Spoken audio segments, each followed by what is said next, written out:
Hello everyone, and welcome. Have you ever been working on a project and suddenly your application crashes, showing the dreaded MySQL error, duplicate entry for key primary? This is a very common problem, especially when you have multiple jobs or processes trying to insert data into the same table at the same time. This is known as a concurrency issue, or a race condition. Imagine two workers trying to grab the next available ticket number. They both look, see that ticket 100 is the last one, and both decide to take ticket 101. The first worker successfully saves their record with ID 101.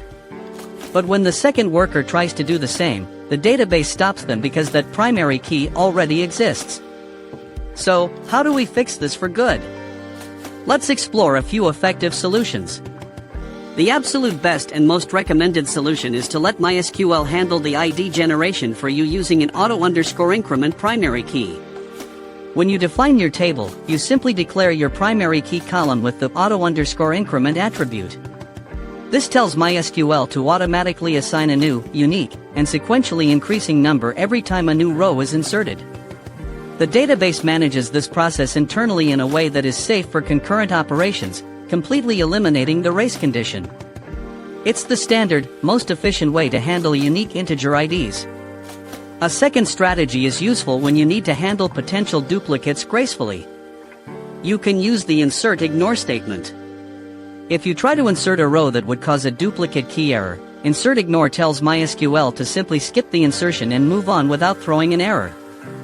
This is great if you don't care about the duplicate data and just want your job to continue running. For more control, you can use onDuplicate key update.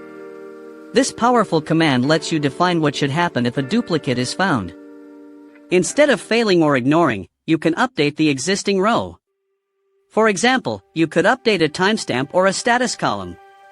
This is perfect for upsert operations, where you want to insert a new record or update it if it's already there.